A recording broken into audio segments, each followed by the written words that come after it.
Mini episode 899 of the FDH Lounge is brought to you by Sportsology, delivering unconventional columns and webcasts about sports, TV, music, movies, and more. Follow them on the web at sportsology.com. The FDH Lounge. You want to schedule your life around it. A long time ago, on a gloomy, wet Cleveland spring night, two men stand alone amidst the late-night drizzle. Their voices echo across the vacant station parking lot as they debate the merits of the great American radio show that have been missing for far too long. On that night, an idea was born. That idea became the FDH Lounge.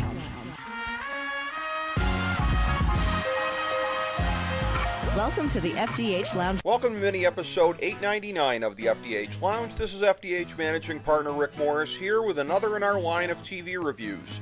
This is the latest in a series of reviews of critically acclaimed television shows that have completed their run and are available for streaming on either Hulu, Netflix, or Amazon Prime. We will not include spoilers in any of these reviews. The idea is to provide a sense of what you can expect if you decide to view the shows, and as such, we don't want to undermine that experience. Today we're breaking down Deadwood, a serialized drama that aired from 2004 to 2006 on HBO, and can be found in its entirety on HBO Go and whichever other streaming services carry that. Here are the 5 most notable elements of this franchise. Number 5. The central figure is a charming rogue who experiences something of a transformation, Al Swearingen, owner of the Gem Saloon and Whorehouse. Sheriff Seth Bullock is an important character as well, but he exists in his most interesting form as a foil for Swearingen, an adversary in the beginning and later an ally, as the Gem proprietor's interests align with the forces of civilization.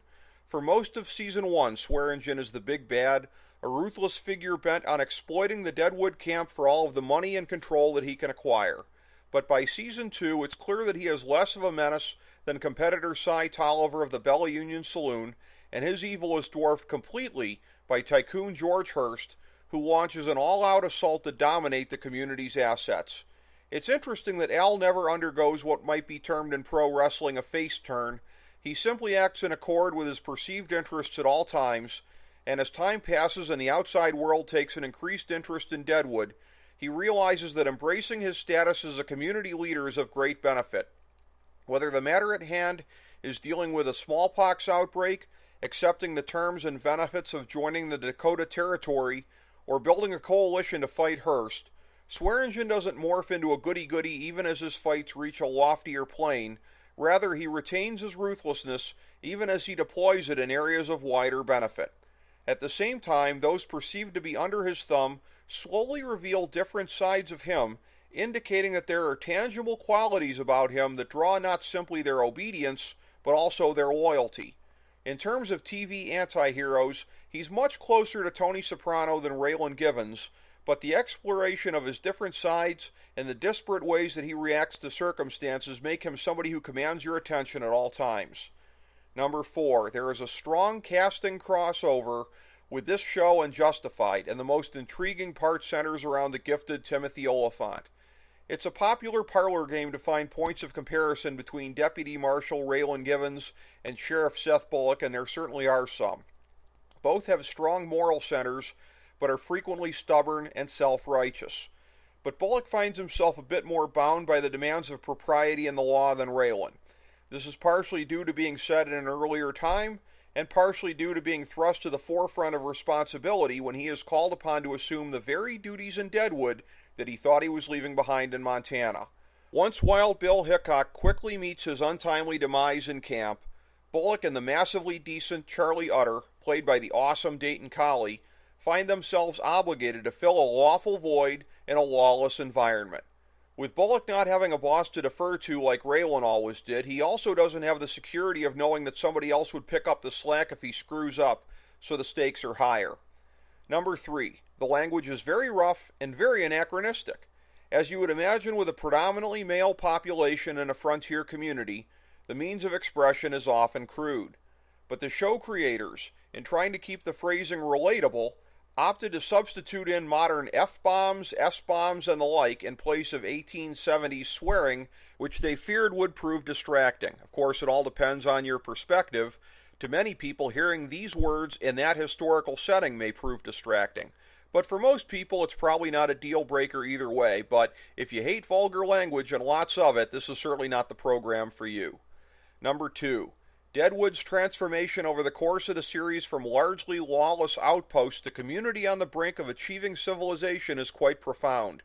When you compare the somewhat hard-to-follow pilot, which traces several individual journeys to Deadwood, to the series finale, which is a taut, gripping thriller about matters of concern to everyone in camp, the extent to which these free spirits, rugged individualists and outlaws, have fused their interests together becomes extraordinary to contemplate. To an extent, Al Swearengen's journey serves as a microcosm for the collective progression, portraying the fitful path to true interdependence for individuals and groups alike.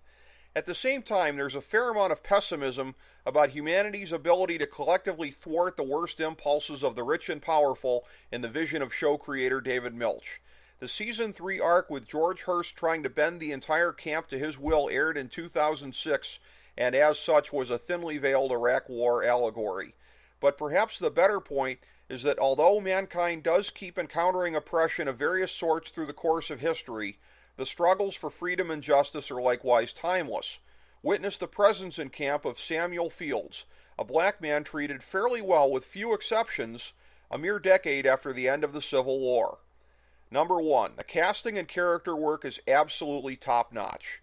As a drama based on actual American history, many fascinating people are represented in this cast, from unctuous hotel owner E.B. Farnham, to the heroic but erratic Calamity Jane, to the oddly decent and respectable whoremonger Sol Starr, to the supremely entertaining Con Stapleton. And Milch took that foundation to the next level by adding several more memorable characters to the mix, such as the alluring hot mess Alma Garrett, gruff but respectful Doc Cochran, conniving Yankton Commissioner Hugo Jerry, and two surprisingly consequential prostitutes, Trixie and Joni. An all-star cast animates these and other members of the Deadwood community, achieving impressive parity with the stellar writing and direction. Regrettably, the deteriorating relationship between Milch and HBO forced a more abrupt than desired completion to the series, with the real-life fire that swept through town and burned the original gem to the ground not even being reached in the show's chronology. As such, the desire for a reunion movie has remained fervent among the fan base, even as the rising career arcs of all of the key players make synchronizing their schedules almost impossible. The summer of 2017 saw renewed rumors on the subject, so maybe there's still hope. But for now, be forewarned. If you set out to traverse the wild, primitive world of Deadwood, you may well be left wanting more when it's all said and done. But then again, that would probably result from having greatly enjoyed the 3 seasons that did exist, so the time spent building the yearning for more content would be well spent indeed. Thank you for tuning into this mini-episode of the FDH Lounge. As we bring the show to a close, we would like to extend our deepest gratitude to NBC, CBS, ABC, Fox, all Clear Channel affiliates, TNT, TBS, USA, UPN, Deadspin.com, YouTube.com, YTMND.com, MySpace.com, various blogs, Fox News, CNN, CNBC, MSNBC, IamBoard.com, Billboard.com, Google.com, ESPN, ESPN2, ESPN News, ESPN Classic, NBA TV, NFL Network, Sports Time Ohio, Athlon Magazine, Comedy Central, Cartoon Network, The Boomerang Channel, QVC, BET, The Spice Channel, Steno Notebooks, Manwich, Papermate Office Supplies, waitresses, strippers, bartenders, garbage men, janitors, microwave popcorn, the writers of The Office, Scrubs, Entourage, My Name is Earl, Oz, Metalocalypse and the Boondocks, Aquafina, and the Periodic Table of Elements.